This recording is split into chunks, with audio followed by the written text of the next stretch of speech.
Oke, bismillah ya. Mother Nature is a bitch. Jadi alam semesta itu menyebalkan. Yang alami-alami itu kan kadang menyusahkan toh. Ayo kita vegetarian saja. Itu kan ya tidak seger. Yang enak itu yang gorengan-gorengan, yang itu. Jadi kadang kita disuruh yang alami, yang menyehatkan, itu rasanya tidak enak. Jadi itu Mother Nature is bitch. Itu Murphy's Law. Itu yang ke-10. Yang ke-11, it is impossible to make anything foolproof because fools are so ingenious. Tidak mungkin membuat sesuatu jadi mudah karena orang bodoh itu kadang-kadang pinter. Ya contohnya kadang-kadang kita saya tak sembunyikan ini biar temanku yang itu tidak ngerti. Itu biasanya malah ketahuan. Jadi padahal kamu tahu temanmu itu tidak terlalu pinter, tapi kadang-kadang ya dia bisa saja tahu rahasiamu. Jadi kadang orang bodoh itu cerdik. Mungkin dia bodohnya ya hanya di kelas saja, tapi dalam hal lain dia cerdiknya luar biasa. Kamu merahasiakan apa, dia malah tahu. Temanmu yang pinter tidak tahu, dia yang bodoh yang tahu. Nah itu kadang fools are so ingenious. Kadang-kadang orang bodoh itu sangat cerdik. Itu yang makanya sering saya bilang sebenarnya mungkin orang bodoh itu tidak ada, hanya belum ketahuan saja bidangnya apa dia. Terus Murphy's Law yang ke-12, whenever you set out to do something, something else must be done first. Ini juga tidak enak hidup ini. Kalau Anda ingin melakukan sesuatu, biasanya mesti ada hal lain yang harus dilakukan dulu. Banyaklah kalian mau melakukan apa gitu, harus ini dulu. Kalau tidak dilakukan tidak bisa. Sekedar pagi-pagi mau mandi saja, ternyata kerannya mapet. Kamu harus otak-atik dulu. Sekedar mau masuk kelas saja, tiba-tiba wah ada apa, HP-mu error, baterainya habis, datang ngecas HP dulu. Kadang-kadang kita sering begitu. Ketika mau melakukan sesuatu, justru ada banyak hal lain yang harus dilakukan dulu. Nah ini Murphy's Law hukum ke-12. Murphy's Law hukum ke-13. Ini juga tidak enak anunya. Every solution breeds new problem. Setiap solusi akan melahirkan masalah baru. Kamu boleh cek apa solusi hidupmu. Saya itu Pak, untuk bisa bahagia harus cepat lulus. Ya silahkan cepat lulus, masalah kuliahmu selesai, tapi masalah pekerjaanmu menanti. Pak saya itu pinginnya cepat nikah, cepat kawin. Ya monggo, mungkin begitu kamu nikah, masalah kamu ditanya kapan nikah terjawab, tapi masalah baru muncul, urusan rumah tanggamu. Jadi setiap solusi melahirkan masalah baru. Boleh kamu cek apapun solusi hidupmu, kadang-kadang ya di situ muncullah masalah baru. Yang ke-14, ini hukum Murphy yang terakhir. If anything can go wrong on its own, someone will make it go wrong. Kalau sudah perfect, tidak mungkin bisa salah. Ini sudah saya perhatikan sampai detail. Nanti akan ada orang yang ngaco, terus membuatnya jadi salah. Jadi ini HP ini Pak, saya rawat, saya atur sendiri, saya cek tiap hari, aman, safe. Tiba-tiba dipinjam teman. Kacau, sudah diinstal macam-macam lah, kasih ini, kacau. Itu namanya, jika sesuatu tidak bisa salah sendiri, pasti ada yang akan membuatnya salah. Baik, ini ada 14 Murphy's Law. Jangan salah, Murphy's Law ini nanti menginspirasi lahirnya banyak sekali hukum-hukum yang lain, yang aneh-aneh, yang unik-unik dari banyak tokoh. Jadi padahal jenderal tadi yo iseng sebenarnya ngomong, kalau memang bisa salah yo bisa jadi salah. Ternyata bisa berkembang, tidak karu-karuan. Kalimat yang simpel, yang sederhana. Coba kita cek, ini hukum-hukum yang diambil dari Murphy's Law, pengembangan-pengembangan. Saya tidak bisa nulis semua karena banyak. Ini saya ambil beberapa yang mungkin relate dengan kita. Ada law yang bunyinya begini, engkau akan selalu menemukan sesuatu di tempat terakhir yang engkau tengok. Arlojimu hilang misalnya, wah, kamu cari kemana-mana, ketemunya di tempat terakhir yang kau tengok. Mbok ya sejak tadi ke situ, tapi kan enggak. Kamu harus muter dulu, kemana-mana dulu, baru ketemu di situ. Kadang-kadang ketika kamu mencari, itu kan tidak pernah begitu kamu cari, begitu kamu ketemu, kan tidak. Ketemunya di detik-detik terakhir, menit terakhir, tempat terakhir. Ya termasuk nyari jodoh. Kan jarang kamu langsung ketemu, langsung, wah ya cocok, yuk besok ijab kabul, tidak ada. Suwe mesti prosesnya. Kadang-kadang pacarannya sama siapa, kawinnya sama siapa. Kan banyak yang begitu. Itu law yang ini, pengembangan dari Murphy's Law. Atau yang kedua, ini baru saya dapat tadi, tidak peduli berapa lama, seberapa keras engkau belanja, milih barang yang cocok, milih yang harganya paling pas. Begitu kita klik, kita beli, terus ketemu barang yang sama lebih murah. Kamu sering begitu ya, alah kok mbok tadi ya, ini sudah terlanjur beli. Padahal sebelumnya kamu sudah hati-hati itu sih, banding-bandingkan di sana, di sini, toko sana, toko sini begitu. Ini paling murah. Besoknya obral. Iya, diskon besar-besaran. Drop lah kamu, aduh. Sudah mati-matian malah obral. Atau yang ketiga, ini sebenarnya hukum lalu lintas. Jalur lain selalu lebih cepat. Bayangkan kamu macet ya, apalagi yang bawa mobil itu macet. Kok jalur sebelah itu lancar terus ya. Terus kamu pindah ke sebelah, alah sini yang sekarang lancar. Jadi jalur lain kok selalu lebih cepat kok. Ini ilusi gaya Murphy. Atau belanja, kamu sering belanja yang bayarnya ngantri itu pakai troli itu. Ngantri ke sini banyak, sana banyak, terus kamu, sana kelihatannya sedikit lebih cepat, kamu belok ke sana. Loh kok sini yang tak tinggal tadi malah cepat. Kamu balik sini lagi, sana lebih cepat lagi, kamu bingung akhirnya. Karena dalam pikiranmu yang jalur lain selalu lebih cepat. Jadi ada kan yang akhirnya kamu paling lama sendiri tuh, kamu bolak-balik dari antrian sana pindah antrian sini, pindah lagi ke situ. Ya wis, yang lain sudah keluar semua, kamu pindah-pindah antrian terus. Jadi jalur lain rasanya lebih cepat. Ini sebenarnya model Murphy's Law. Kamu merasa jadi orang yang paling malang di dunia. Itu pun begitu bayar terus, wah ini barcode-nya tidak ada mbak, cari yang lain saja. Kamu balik lagi.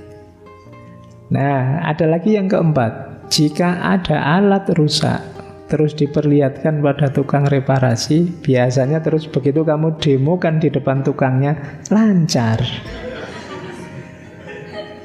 Nanti tukangnya pulang, error lagi. Dadak ngundang lagi, bayari lagi. Jadi mungkin keran di kamar mandimu macet misalnya, wah ini tidak bisa kita manggil tukang. Begitu manggil tukang, ini lupa macet, begitu kamu buka, lancar airnya. HP mungkin juga begitu, kamu bawa ke servisan, ini tidak bisa dipecet. Begitu sampai depan servisan, lu bisa dipecet. Nanti kamu bawa lagi, error lagi. Nah, ini ilusi model Murphy's Law. Ya termasuk itu, jika engkau memberitahu atasanmu bahwa engkau terlambat bekerja karena banmu kempes, biasanya besok kempes beneran. Padahal semula bohong. Itu permainan pikiran kita kadang-kadang begitu. Saya pernah ngalami pengalaman pahit sekali. Pulang dari, dulu ada namanya desa binaan. Saya punya desa binaan jauh di daerah Kulon Progo yang naik ke atas itu. pengajiannya seperti ini habis sisa, tapi kan selesainya sih jam 10:30. Cuma kan jauh lewat hutan-hutan. Jadi pas tengah hutan itu jam-jam 12 lebih sedikit. Itu pikiran saya, ini kalau ban bocor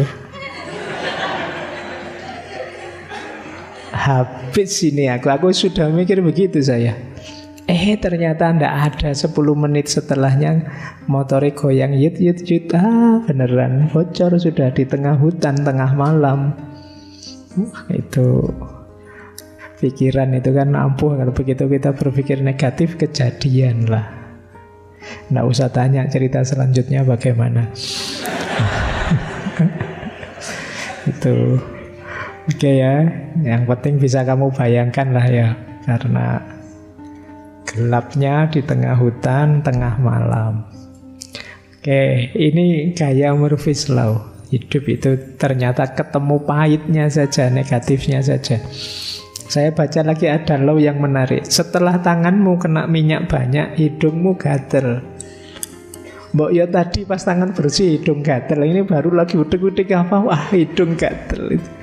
Jadi kadang-kadang kita akan begitu. Mbok ya tadi gatelnya jadi tinggal langsung garuk. Karena tanganmu sudah banyak uli, banyak kena, yang masak juga banyak kena minyak. Ya selesai, harus ke kamar mandi dulu, cuci tangan dulu, terus baru garuk hidung. Nanti kerja lagi, gatel lagi. Ya sudah. Nah itu yang ya kayak sini ya, kayak kita ngaji itu kadang-kadang saya ketika belum mulai ngaji tidak batuk, tapi begitu mulai ngaji batuk. Nah ini Murphy's Law. Nah ada lagi law yang unik.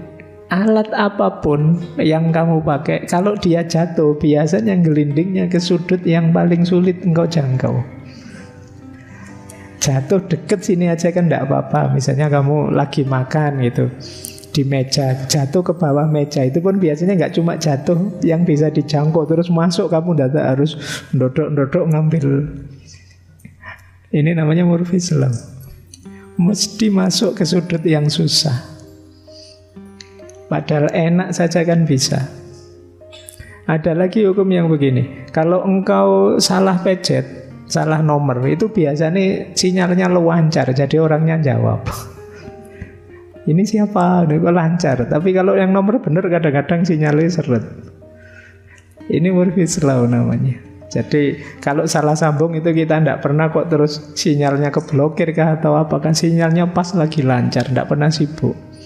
Tapi kalau nelpon beneran selalu sibuk. Ada lagi Murphy's Law. Ini ada hukum orang mabuk namanya. Kata-katanya orang mabuk itu kata-kata yang paling jujur. Loh, itu kan menarik. Jadi padahal mabuk itu kita menyebutnya orang hilang akal, tapi kadang-kadang orang mabuk itu yang diucapkan jujur. Ini kan kebalik. Atau setiap kali kita motong kuku, ini contoh saja, tidak lama setelah itu kita perlu kuku untuk buka apa, untuk garuk apa. Jadi ini uniknya hidup ini. Rasanya hidup ini kok tidak ada yang pas gitu, susah saja. Ada lagi yang menarik, namanya Law of Retroaction. Law of Retroaction itu ya hukum bahwa lebih enak minta maaf daripada minta izin. Minta izin sering dilarang, tapi kalau minta maaf gampang. Orang kan selalu disuruh maafkanlah yang luas hatinya. Jadi ya mending minta maaf saja. Kalau minta izin biasanya ditolak di awal. Pak minta izin ya Pak, saya mau ndak masuk kuliah. Loh ndak bisa, kamu harus masuk. Ya sudah, bolos wae nanti minta maaf ya Pak, saya kemarin ndak bisa masuk karena ada halangan ini.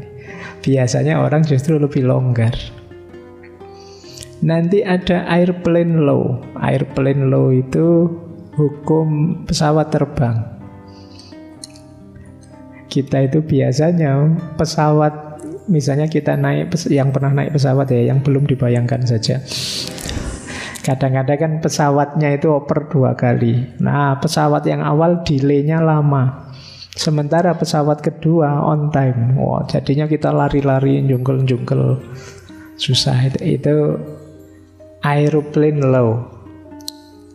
Dan unspeakable law, segala setelah engkau menyebut sesuatu, jika sesuatu itu baik, tidak ada efeknya apa-apa. Tapi begitu buruk, kejadian. Itu seperti yang saya ceritakan tadi. Jadi, gini kalau tiba-tiba ada kopi, ada gorengan, ada enak ya. Itu kan enak, tapi tidak akan kejadian. Tapi kalau kamu bayangkan yang jelek-jelek kejadian, kayak tadi membayangkan ban bocor lah, membayangkan apalagi kejadian. Beneran. Nah, ini namanya Murphy's Law. Baik. Nah, ini yang sering dipermasalahkan, apa iya beneran begitu? Pas enggak sih kita berpikir seperti ini? Makanya banyak yang anggap receh. Karena kalau saya ungkapkan sekilas seperti tadi, rasanya ya bener sih Pak. Sering saya ngalami begitu. Tapi apa iya? Nah, ini sekarang yang receh, ayo kita dalami ya. Ini masih ada teori lain. Teori lain ini melanjutkan Murphy's Law. Kalau ini di bidang jurnalistik. Yang nulis seorang editor dari Australia. Kalimatnya begini, jika engkau menulis sesuatu yang mengkritik tulisannya orang, ya tulisanmu itu sebenarnya juga bisa dikritik. Akan ada salah pada tulisanmu. Ini namanya Murphy's Law. Itu kan salah nulisnya, harusnya Murphy.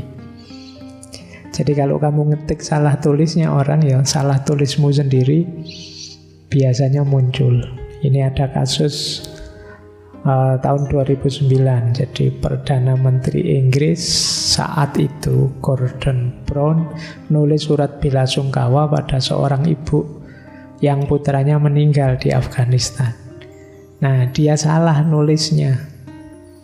Terus dikritik oleh surat kabar The Sun. Surat kabarnya sendiri ngeritiknya pedes sekali, tapi dia sendiri juga salah. Akhirnya dia juga harus minta maaf terhadap salah itu. Itu namanya Murphy's Law. Jadi kita menyalahkan orang, kita sendiri juga salah. Itu Murphy's Law. Kamu itu jadi orang, jangan banyak maki-maki, ngomong yang baik. Dasar kamu. Kita juga maki-maki akhirnya.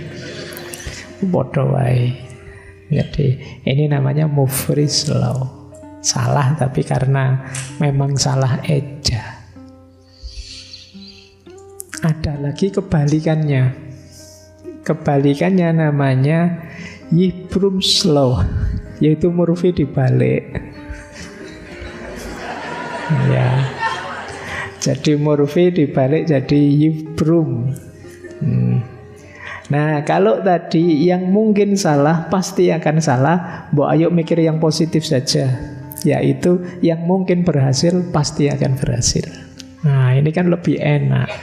Kenapa kita mikirnya pesimis sekali? Ini kalimat ini antara lain dari profesor ekonomi dari Universitas Harvard, Richard Zekoser. Jadi terkadang sistem yang seharusnya tidak berfungsi tetap saja berfungsi, tidak usah khawatir. Ini kebalikannya Murphy tadi. Kalau rusak ya tambah rusak. Kadang-kadang kalau kita kan sering ngalami rusak sih, tapi ya tetap saja kita pakai. Radio apa laptop kok mati, wah tidak apa-apa lah, digebrak-gebrak sebentar loh nyala akhirnya. Harusnya sudah mati, tapi bisa saja nyala, tidak apa-apa. Itu namanya Yipbrum's Law, kebalikannya Murphy. Nah, saya tidak tahu teman-teman setuju yang mana, Murphy atau Yipbrum. Yang satu pesimis, yang satu optimistik. Apa buktinya Murphy's Law? Ini menarik karena Murphy's Law itu kan mikirnya kebalikannya. Murphy's Law itu tidak ada buktinya, tapi dia tetap benar. Kenapa begitu? Kalau kita coba membuktikan, buktinya mesti salah. Tapi begitu loh, ini dibuktikan tapi tetap salah, yaitu Murphy's Law. Dibuktikan benar tetap saja salah. Makanya Murphy's Law terus jadi tetap benar. Jadi dia tidak bisa salah. Itu kan, ini kalau di ilmu logika namanya tautologi. Jadi permainan perputaran kata saja. Tidak ada kenyataannya yang bulat di kata-kata saja kayak orang kampanye. Jadi kan ada itu kan contohnya tautologi itu begini loh. Misalnya dulu pernah saya contohkan ya, semua yang ada di masjid ini pembohong misalnya. Terus sampean bales, karena tak sebut pembohong tidak terima. Loh, berarti bapak juga pembohong dong. Bapak kan ada juga di masjid ini. Oh iya ya, saya ada juga di masjid ini, berarti saya juga pembohong. Tapi kalau saya pembohong, berarti kan maknanya kebalikannya. Kalau saya ngomong semua di masjid ini pembohong, karena saya pembohong, berarti maknanya semua yang di masjid ini jujur. Tapi kalau semua di masjid ini jujur, berarti yang saya katakan tadi benar dong. Semua yang di masjid ini pembohong. Lu kan muter lagi. Nanti pikirin sebelum tidur, kamu lah bingung. Ini pasnya semua yang di masjid ini pembohong apa jujur Pak? Itu kalau kamu bulat itu tadi ruwet, tidak ada akhirnya itu. Itu yang disebut tautologi, permainan kata. Baik, ya sama kayak Murphy's Law ini. Kalau secara permainan ya tidak bisa dibuktikan salah dia. Begitu salah, ya itu memang Murphy's Law. Murphy's Law itu barang benar terbukti pada akhirnya salah. Tidak bisa dibuktikan pasnya. Baik, sekarang kita tidak di situ ya. Kita masuk ke dari Murphy's Law ini apa sih yang bisa kita pelajari? Yang pertama, banyak di antara kita yang mindsetnya seperti Murphy's Law tadi. Mikirnya jelek terus, yang negatif terus, nganggap hidup ini berat. Tadi ya, pesimis, kemudian fatalistik, kemudian tidak mampu mengontrol, mengendalikan diri. Orang seperti itu kadang-kadang penuh dengan tension, ketegangan hidupnya. Kalian kalau mengikuti Murphy's Law tadi kan, kamu selalu ini sebentar lagi ada bencana apa yang datang, kesulitan apa yang hadir, the tension, kamu tegang terus. Dot itu ragu-ragu, mau apa-apa takut. Saya mau minum sih, tapi nanti kalau nggak cocok gimana, kalau nggak sesuai gimana. Tapi ya orang haus minum saja.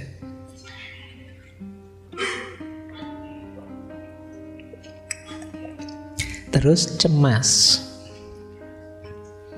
ketakutan. Semoga yang ikut ngaji tidak ada yang begini-begini ya. Tegang, serba ragu-ragu, cemas, takut tanpa alasan. Mikir-mikir sendiri, takut-takut sendiri. Jangan-jangan nanti ada ini, jangan-jangan gitu. Kamu jangan-jangan sendiri dan takut sendiri. Cemas, anxiety. Jadi sekedar pusing sedikit, jangan-jangan ini gejala stroke ini ya, jangan-jangan ngono kamu susah karepe dhewe. Karena mungkin itu diantara efeknya hari ini banjir informasi itu kan begitu. Jadi terlalu banyak ngerti macam-macam, termasuk yang tidak penting. Kamu sering mengalami anxiety, ketakutan yang tidak jelas. Wong ke atas lihat bintang kelap-kelip saja, kamu ini mungkin ada aliennya lewat, ada itunya. Kalau tiba-tiba ada yang jatuh ke sini gimana ya? So mikir aneh-aneh gitu. Anxiety. Kemudian suspicion, serba curigaan. Orang curigaan itu kan apa saja dicurigai. Ini konspirasi, ini mesti, ini teman-teman mesti. Nanti minggu depan kita ada tema konspirasi itu. Agitasi, merasa diserang terus, paranoid, parno, takut yang tidak jelas. Ada tidak di sini yang terlalu sering mendengarkan konten-konten horor misalnya, terus wedi karepe dhewe, pikirannya mindset gitu semua. Nanti ada tetangganya jualan terus laku, terus wow itu pesugihan apa yang dipakai. Jadi mikirnya jadi gitu semua. Nanti ada temenmu dapat pasangan, wah itu mesti pakai pengasian itu, wah itu pakai susu apa, itu pikiranmu ke situ-situ terus. Ada angin, wah ini penghuninya sedang menyapa ini. Wong yo kipas angin, itu kamu mikirnya aneh-aneh. Nah kadang-kadang juga ada rasa malu. Di antara pengaruh-pengaruh negatif ini yang jadi sumber hari ini banyak orang menyebut generasi hari ini generasi stroberi.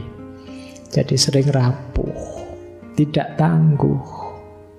Sejak di pikirannya sudah lemah sehingga mudah kena provokasi-provokasi, termasuk mindset seperti Murphy's Law tadi. Maka yuk penting kita mulai ya mengambil hikmah pelajaran apa dari Murphy's Law.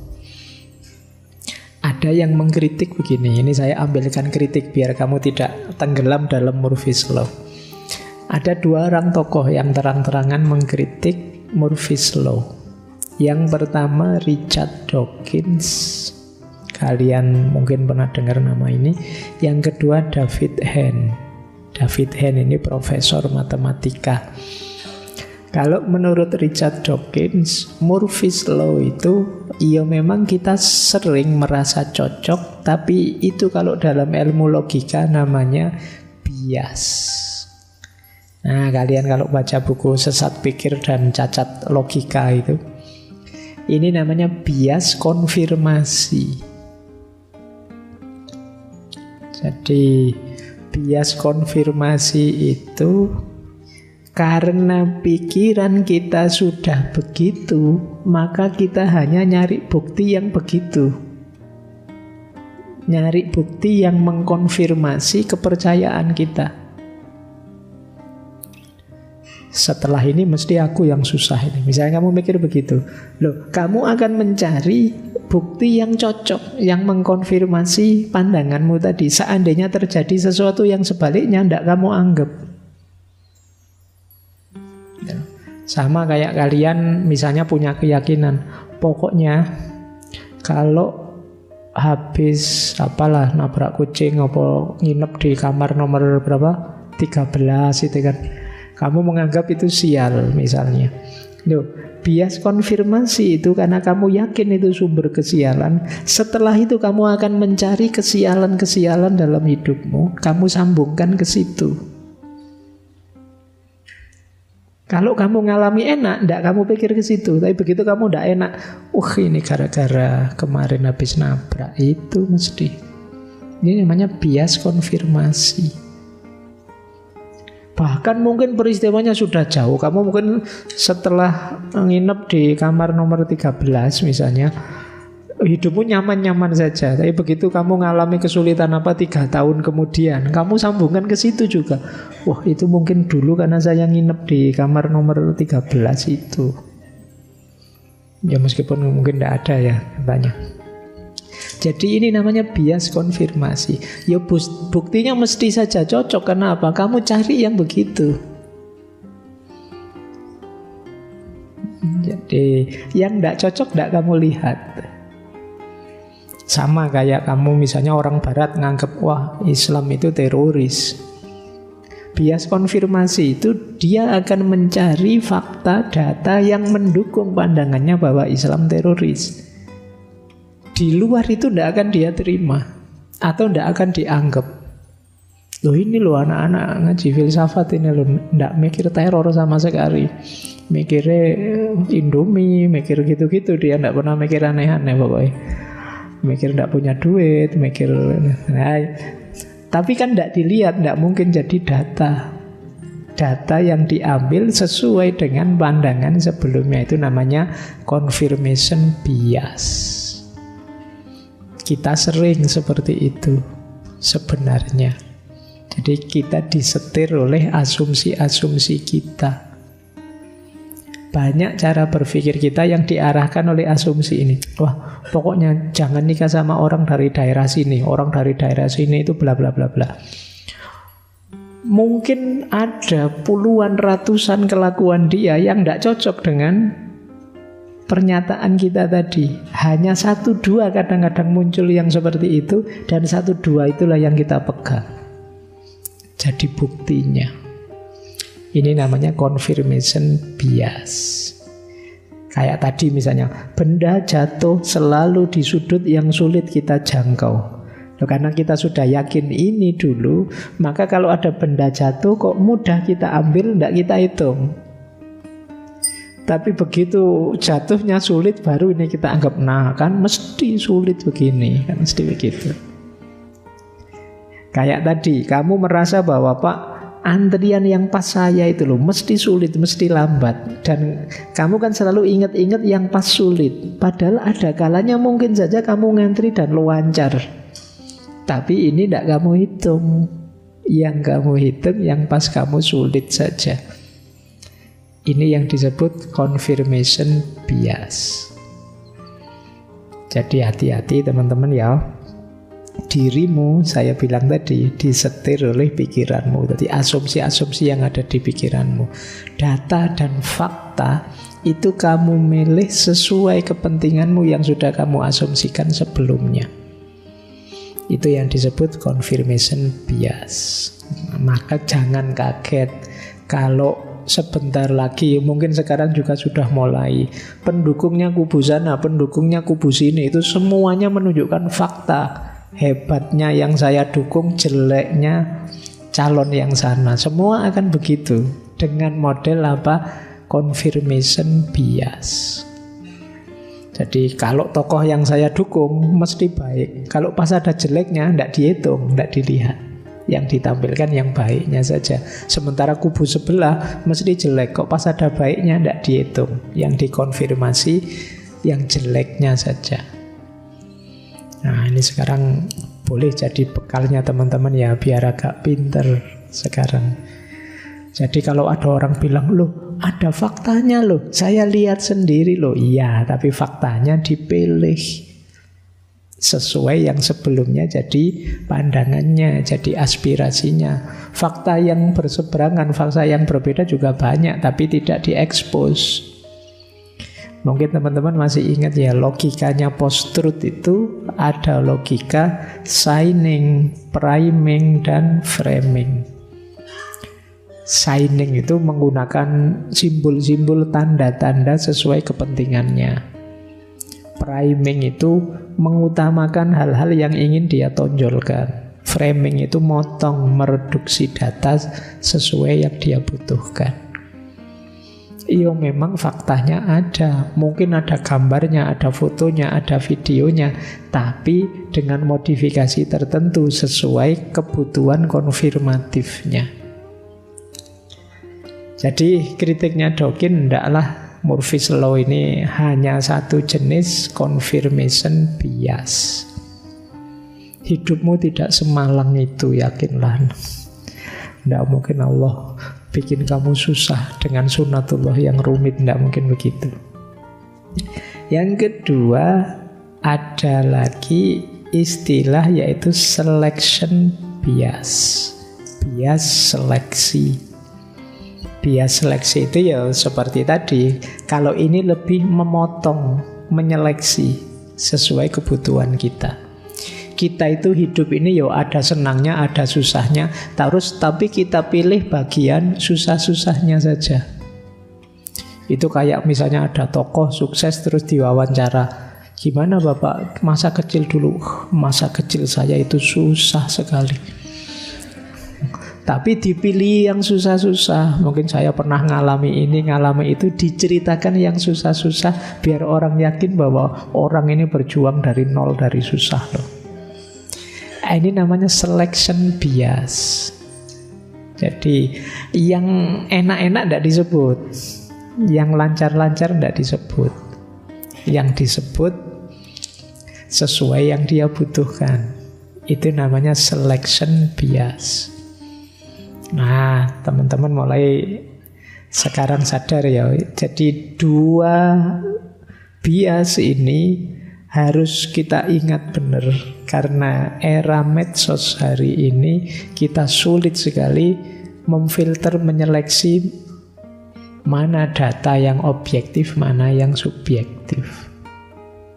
Subjektif itu bukan berarti salah, tapi sesuai kepentingan dan selera yang bikin berita. Biasanya ada model seleksi, ada model konfirmasi ini. Baik, jadi yang pertama dari Murphy's Law kita belajar tentang confirmation bias dan selection bias. Ini salah satu cara kita berliterasi menghadapi dunia digital hari ini yang luar biasa dengan banjir informasinya. Oke, saya akhiri sekian. Kurang lebihnya mohon maaf. Wallahul muwafiq, wallahu a'lam bissawab. Wassalamualaikum warahmatullahi wabarakatuh.